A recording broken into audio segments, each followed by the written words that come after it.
पहले ज़रा सोफ़ी हमें बताएं, सारा दिन सुबह वो ये कह रहे हैं मुस्तफ़ा कमाल साहब के सुबह 6:38 पे आग लगी या चिंगारी गिरी, जो सीसीटीवी या जो उन्होंने देखे मनाजिर वीडियो के जरिए, वो कह रहे 4 लोग वार्ड से बाहर जाते हैं और 1 मिनट के अंदर 6:39 पे 6:39 पर आग भड़क जाती है, वो जब तक वापस आते हैं।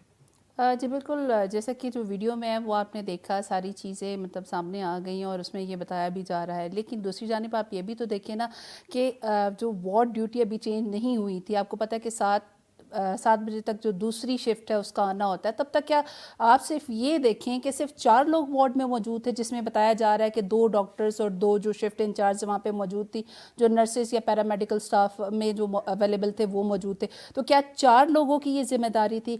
और सिर्फ ये ना, इसकी बात हम नहीं करते, आप ये भी तो देखें कि जो इस तरह के मामलात पे जो आपका अलार्म सिस्टम होता है, आपको सबसे पहले उसको जो है बजाना होता है, सारी चीज़ें आपने करनी होती है, वो आपका मौके पर काम नहीं तो करता। ऑटोमेटिक बजना चाहिए था। बिल्कुल वो ऑटोमेटिक होना चाहिए था, लेकिन देखिए वो भी वहाँ पे उस मौके पर काम नहीं कर रहा। आपके जो फायर फाइटिंग जो आपका इक्विपमेंट है वो आपका जो है काम नहीं कर रहा, जो अवेलेबल है वो ज़ायदुल मियाद हो चुका है, वो आग भड़काने का काम कर रहा है। और आपको मज़े की बात ये बताएं कि जो अवेलेबल है वो जैसे ज़ायदुल मियाद हो चुका है, एक्सपायर हो चुका है, वो आग बिल्कुल भड़काने का काम कर रहा है। ये देखें, इस्लामाबाद का ये सबसे बड़ा सरकारी अस्पताल है, जहाँ पर न सिर्फ इस्लामाबाद, रावलपिंडी, आज़ाद कश्मीर, खैबर पुख्तनख्वा, बल्कि काफ़ी अजला से, काफ़ी इलाकों से लोग यहाँ पे इलाज मुआवजे के लिए आ रहे होते हैं। आप अपनी OPD की अगर बात करते हैं तो तकरीबन 10 से 15 हज़ार आपकी डेली बेस पे आपकी OPD चल रही होती है। आप सिर्फ ये देखें। और जो वार्ड और एमरजेंसी में जो एडमिट होते हैं पेशेंट्स, उनके मामलात, उनकी चीज़ें तो अलग है। अब ये देखें कि पिछले 7 सालों से आपको नोटिस इशू हो रहा है, आपको बताया जा रहा है कि आपका ये जो फायर सेफ्टी इक्विपमेंट है वो ठीक नहीं है, बिल्कुल आपके ठीक नहीं है, या आप फिर है ही नहीं, है नहीं, और जो है वो ठीक नहीं है। इसको जो है प्रॉपर आप सेट कीजिए, आप इसको जो है ना लगाएं दोबारा से। लेकिन इस पे कोई खातिर ख्वाह जो है इनके कान पे जू इंतज़ामिया के नहीं रेंग रही। दूसरी जानिब जो लास्ट नोटिस है 2025 में जो वो सर्व किया गया, लेकिन उस पर भी कोई खातिर ख्वाह जो है ना कोई इकदाम नहीं किया गया, उस पर कोई वो नहीं किया गया। एक तरफ तो आप बातें करते हैं कि जी हम नोटिस इशू कर रहे हैं, हाई कोर्ट इस हवाले से जो है पर्चे इशू कर रही है चीज़ें कि आप ये इक्विपमेंट जो है आज के दौर में ज़रूरी है। लेकिन दूसरी तरफ इतना बड़ा हॉस्पिटल, इतना बड़ा जिसकी आप बात करते हैं, और है भी वो गवर्नमेंट के अंडर आता है, और वो इस तरह है, तो इस पर आप खुद सोचे कि कितने सवालात उठते हैं। नदीम साहब, सर बड़ा ही अफसोसनाक, इंदोनाक वाक़या, जितना अफसोस किया जाए कम है। ये बहुत बड़ा क्राइम है हमारे मुल्क की। वो बच्चे जिन्हें बड़े होकर इस मुल्क की तरक्की में अपना हिस्सा डालना है, वो बच्चे, वो उन बच्चों के माँ बाप जिन पर क्या बीत रही होगी। और जिस तरह से ये वाक़या हुआ, और एक AC और उसकी नेग्लिजेंस, AC की चिंगारी, ये कोई पहली बार तो नहीं हुआ होगा। यानी इससे पहले इस पर कोई बात तो हुई होगी कि इक्विपमेंट ख़राब है या एयर कंडीशन ठीक नहीं है, इलेक्ट्रीशियन वहाँ पर क्या कर रहे होते हैं, ये सारा अमला वहाँ क्या कर रहा होता है। फिर उसके बाद जो फायर सेफ्टी इक्विपमेंट्स हैं उसके हवाले से ज़रा हमें बताइएगा। और फिर ये कितनी देर में रेस्क्यू हुआ, क्योंकि जो रिपोर्ट बता रही है वो तो कह रहे हैं 6 मिनट के अंदर अंदर रेस्क्यू टीम्स पहुंच गई थी। देखें, ये इस वक्त जो सामने चीज़ें आ रही हैं उसमें जो फायर ब्रिगेड का अमला था उसकी जानिब से भी रिपोर्ट दी गई, और बाकायदा वो बताया गया था उनकी रिपोर्ट के अंदर कि जब वहाँ पर गए हैं तो वहाँ पर इंतजामिया मौजूद नहीं थी, और जो गार्ड थे उन्होंने उल्टा रुकावट डाली है इस चीज़ में के ऊपर जाने के लिए। फिर वो शीशे तोड़ के वो तीसरी मंजिल तक पहुंचे हैं, उन चीज़ों को रिकवर किया है। लेकिन जब हम इंतजामी मामला की तरफ आते हैं तो आप ये देखें कि वज़ीर आज़म पाकिस्तान ने फौरी तौर पर एक्शन लिया और जो सेक्रेटरी हेल्थ थे उनको मुअत्तल कर दिया। तो जो असल मुहर्रक हैं, जो इस वक्त जो इंतजामी मामला जो पिम्स के अंदर देख रहे हैं, एग्जीक्यूटिव डायरेक्टर पिम्स, उनके खिलाफ ताहाल कोई कार्रवाई अमल में नहीं आई। वफाकी वज़ीर सेहत आए, हमने उनसे भी पूछा तो उन्होंने भी इस पर कोई जवाब नहीं दिया। और ये ऐसी शख्सियत है जिनके खिलाफ कई दफा ऐसा भी हुआ कि वफाकी वज़ीर सेहत खुद कहते हैं कि मैं उनके खिलाफ कुछ नहीं कर सकता। तो ये देखना होगा कि इनके पीछे कौन सी ऐसी ताकत है कि जो इतना बड़ा इंतजामी ओहदा है, इतनी नाअहली मौजूद है, उसके बावजूद उनको आज तक नहीं मुअत्तल किया गया। दूसरे आपको ये भी बताता चलूं कि 6 जुलाई को पिम्स के अंदर एक तशद्दुद का वाकया हो चुका है, और वो हॉस्टल में आग लगी थी, जिसमें बाकायदा एक रिपोर्ट तैयार हुई। उस रिपोर्ट में कहा गया कि यहाँ पर आग बुझाने के हालात मौजूद नहीं है, CCTV कैमरा मौजूद नहीं है, और लोगों की ट्रेनिंग मौजूद नहीं है।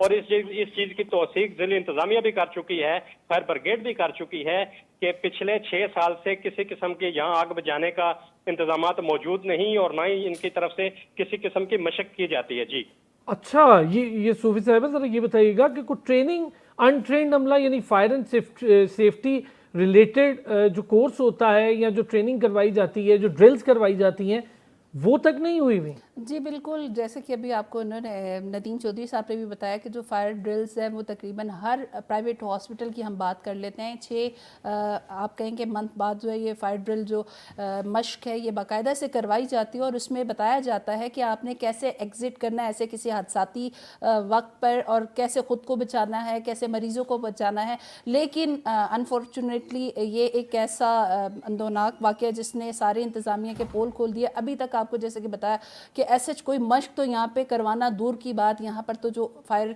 फाइटिंग जो आप कहेंगे उसका इक्विपमेंट है वो ही मौजूद नहीं है, तो वो किस चीज़ की मश्क करवाएंगे, किस चीज़ पे वो ये लोगों को बताएंगे कि आपने कैसे एग्जिट करना है, क्या आपने रिस्पॉन्स करना है। अब जैसे कि इन्होंने भी ये बात बड़ा अच्छा एक पॉइंट उठाया कि देखें गार्ड्स को चाहिए था उस वक्त पर, वो अगर इंतज़ामिया की जानिब से कोई मौजूद नहीं था, गज़ट हॉलीडे था यानी कि रबीउल अव्वल था, तो उनको चाहिए था कि वो खुद आगे बढ़ के उनके साथ मदद करते, लेकिन वो वहाँ पर हर्डल्स क्रिएट करते रहे। फिर वो तीसरी मंजिल के शीशे तोड़ के अंदर जाना और वहाँ से लोगों को रेस्क्यू करना, तो ये बहुत बड़ा सवाल है इंतज़ामिया पर, एडीपीएम्स पर कि भाई वो क्या कर रहे हैं। पिछले 7 साल से आपको नोटिस इशू हो रहे हैं, आप क्या कर रहे हैं, आपने अब तक क्या किया है, क्या आपने इस पे कोई इक्विपमेंट जो आपने लिया या नहीं। दूसरी जानिब क्या वजह है इक्विपमेंट ना लेने की? 7 साल से नोटिस आ रहे हैं, 2025 आपने बताया, अभी 6 जुलाई का वाकया नदीम साहब ने कोट कर दिया कि आतिशबाजी का एक वाकया हो चुका है, फिर भी कान पर जू नहीं देंगे। दूसरी जानिब मैं यही बात करना चाह रही हूँ, अगर वो ये बात करते हैं कि उनके पास जो है फंड नहीं है तो मुझे ये बताएं कि जो आप नई बिल्डिंग बना रहे हैं, ठीक है, आपने इमरजेंसी की जो नई बिल्डिंग बनाई है उसमें नया इक्विपमेंट ला के आप लगा रहे हैं, अरबों खरबों रुपए आप उस पर खर्च कर रहे हैं, आप ये चीज़ें कर रहे हैं, तो क्यों ना आप वो जो पुरानी आपकी चीज़ें हैं उसको रिप्लेस करके उसी वार्ड को आप जो है उसका तज़य्युन आराइश करके उसमें वो नई चीज़ें आप लगा दें, और ये जो मेजर चीज़ें हैं आप इसी को जो है तनस्सुब कर लें, जिससे जो है ना इस तरह के वाक़यात ना हो। बिल्कुल ठीक हो गया। नदीम साहब जरा बताइएगा, ये जो आपने अभी 2 चीजें जिक्र की, एक कि जब फायर ब्रिगेड पहुंची तो उनके लिए मुश्किलात हुई, वो मुश्किलात कैसे पैदा कर दी इंतजामिया ने या गेट पर खड़े जो लोग हैं उन्होंने, और रिस्पांस करने में फिर कितनी देर लगी उन्हें? चूंकि जाहिर है मुश्किलात पैदा करेंगे, वो शीशे तोड़ेंगे, तो एग्जिट गेट्स का क्या सिचुएशन है वहां पर? अभी आप दोनों हजरात ने सेम बात बताई हमें कि इक्विपमेंट ही मौजूद नहीं है, फायर सेफ्टी ड्रिल्स नहीं हुई हैं, कोई कोर्स नहीं हुआ है, और अमला अनट्रेंड भी है उस लिहाज से, ऊपर से वो शिफ्टिंग का टाइम था, यानी एक शिफ्ट से दूसरी शिफ्ट टेक ओवर कर रही थी। देखिए, इसके साथ साथ ये भी आपको बताता चलूं कि जो नया पुराना एमसीएच है इसके बिल्कुल साथ नई बिल्डिंग बनी है और 2 साल हो गए हैं उसको पिम्स इंतजामिया को हैंड ओवर किया गया है। जायका जो इंटरनेशनल एजेंसी है उसने मुकम्मल बिल्डिंग बना कर दी है और ये हैंड ओवर किए जाने के बाद अभी तक मुकम्मल ऑपरेटिंग नहीं की गई, और यही वाला एमसीएच जो इंक्यूबेटर वाला वार्ड था इसको वहां पर शिफ्ट किया जाना था, और 2 साल गुजर चुके हैं पिम्स इंतजामिया की नाअहली की वजह से ये मुकम्मल एमसीएच सेंटर वहां पर शिफ्ट नहीं किया गया। और दूसरी तरफ जितना यहाँ पर सिक्योरिटी का निजाम है वो सारा ठेके पर मौजूद है, जितने सिक्योरिटी गार्ड्स हैं वो ठेके पर हैं, और एमसीएच सेंटर की जो चिल्ड्रन की जो इस वक्त इमरजेंसी है वो भी एक एनजीओ को ठेके पे दी गई है। तो आप ये कैसे कह सकते हैं कि जब ठेके के ठेकेदार यहाँ पर मौजूद होंगे तो वो इस सिस्टम को ठीक करेंगे या लोगों को इस किस्म की सहूलतें दे सकेंगे, या अगर यहाँ पर वो फायर ब्रिगेड वाले आए थे तो उनसे वो तामन करेंगे, जब ये ठेके पे मौजूद होगा तो वो तो किसी को जवाबदेह नहीं है अपने ठेकेदार के अलावा। अच्छा ये बताइएगा नदीम साहब, कितने हॉस्पिटल हैं विफाक के पास या विफाक के जेर इंतजाम 18वीं तरमीम के बाद? और जाहिर है इस्लामाबाद ही रह गया जहां पर हॉस्पिटल्स हैं, मेरी दानिश के मुताबिक पोली क्लिनिक है, पिम्स है और नेशनल इंस्टीट्यूट ऑफ हेल्थ है, बाकी जो पुलिस हॉस्पिटल है, नेशनल पुलिस हॉस्पिटल, वो तो वजारत दाखिला के अंडर है, बाकी हेल्थ मिनिस्ट्री के पास तो गालिबन ये 3 ही है शायद। देखिए, इस वक्त हेल्थ मिनिस्ट्री के मातहत पिम्स अस्पताल मौजूद है, पोली क्लिनिक है, अपना NIH के अंदर चकशदात के अंदर एक हॉस्पिटल मौजूद है, निरम हॉस्पिटल मौजूद है। इसके अलावा पोली क्लिनिक की एक्सटेंशन जो तकरीबन 600 बेड्स पर मुश्तमिल है, नई बिल्डिंग तैयार हो चुकी है। पिम्स के अंदर 3 बिल्डिंग तैयार हो चुकी हैं।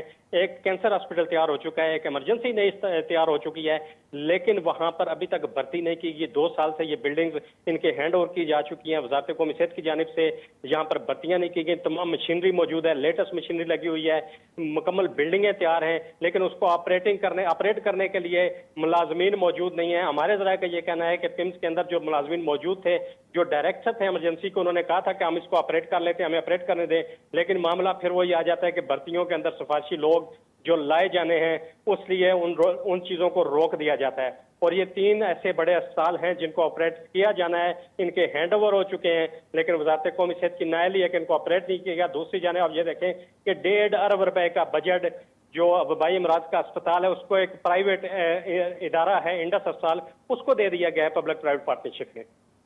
अच्छा, ये बजट भी है और हमने प्राइवेटली भी उसको दे दिया है। कई डिपार्टमेंट्स, एनजीओज और प्राइवेटली रन हो रहे हैं सोफ़ी साहिबा। तो उसके बाद वहाँ पर एग्ज़िट गेट्स के भी इश्यूज़ हैं, दरवाज़ा खुला नहीं, वहाँ पे लोग अपनी मदद आपके तहत सुबह के वक्त मदद कर रहे थे, माँ बाप बेचारे वहाँ पर रुल रहे थे, मदद कर रहे थे। और एक वो डॉक्टर जिनका आपने बताया, शायद यहाँ कोई खाला थी एक बच्चे की, जिसने एक बच्चे की जान बचा ली।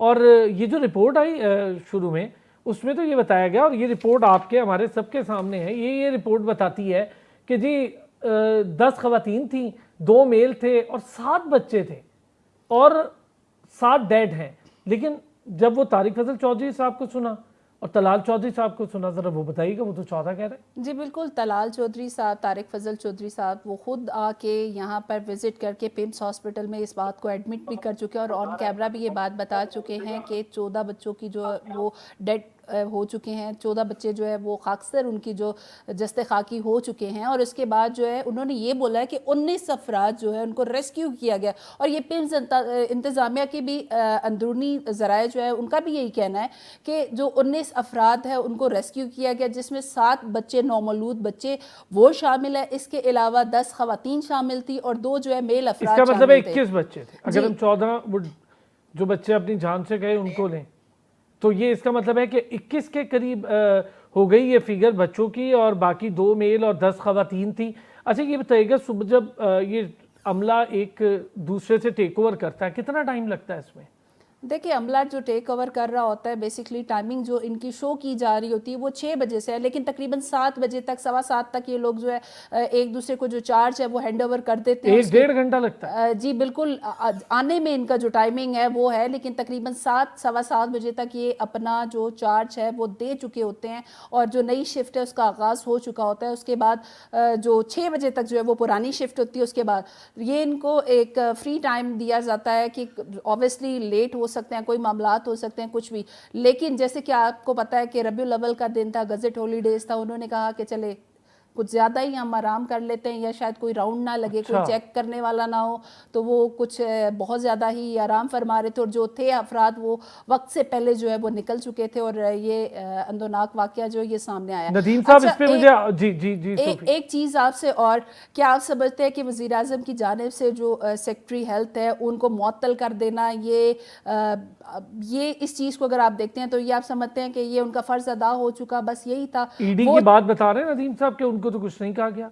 ईडी पिम्स हालांकि 12 इस हवाले से रिपोर्ट सामने आ रही हैं। अभी गुज़िश्ता पिछले दिनों भी आपको बताएं कि इसी जो है गायनी वार्ड्स का जो अमला था, उन्होंने बाकायदा अपनी जो हेड स्टाफ नर्स के ख़िलाफ़ भी कंप्लेन किया, रिटन कंप्लेन 2 से 3 बार वो इनको दे चुके हैं कि उनकी जो हेड स्टाफ नर्स है वो बाकायदा से सुपरिटेंडेंट वो गालियाँ देती हैं, उनका जो रवैया है वो अपने अमले के साथ, अपने गार्ड्स के साथ गैर अखलाकी है। इसका मतलब है कि बहुत सारे इशूज़ अब निकले हैं।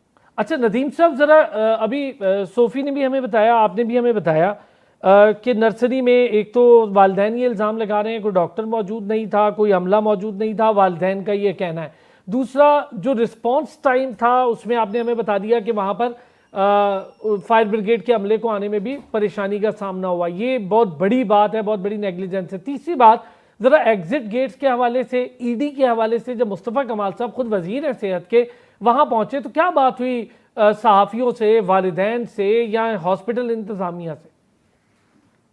जी बिल्कुल, जब मुस्तफ़ा का यहाँ पर पहुंचे पहले तो वो अपनी सोशल मीडिया को टीम को लेके पहले उस वार्ड में गए हैं जहाँ पर उन्होंने विजिट किया उस वार्ड का, और वहाँ से विजिट करने के बाद वो वापस नीचे आए और मीडिया से गुफ्तगू की है। और मीडिया से गुफ्तगू करते हुए उन्होंने यही कहा है कि मैं अपने आप को सबसे पहले अपने आप को पेश करता हूं और मैं कहता हूं कि मेरे खिलाफ अगर कोई कार्रवाई है तो प्राइम मिनिस्टर करें, और उसके बाद जो भी जिम्मेदार होगा मैं उसके खिलाफ कार्रवाई जरूर करूंगा, कोई भी बच नहीं सकेगा। लेकिन जब इस हवाले से उनसे पूछा गया कि जो एग्जीक्यूटिव डायरेक्टर जो मौजूद हैं उनके खिलाफ अभी तक कार्रवाई नहीं की गई, तो उन्होंने कहा जी कि अभी इंक्वायरी हो रही है, जो भी जिम्मेदार होगा उसके खिलाफ हम कार्रवाई जरूर करेंगे।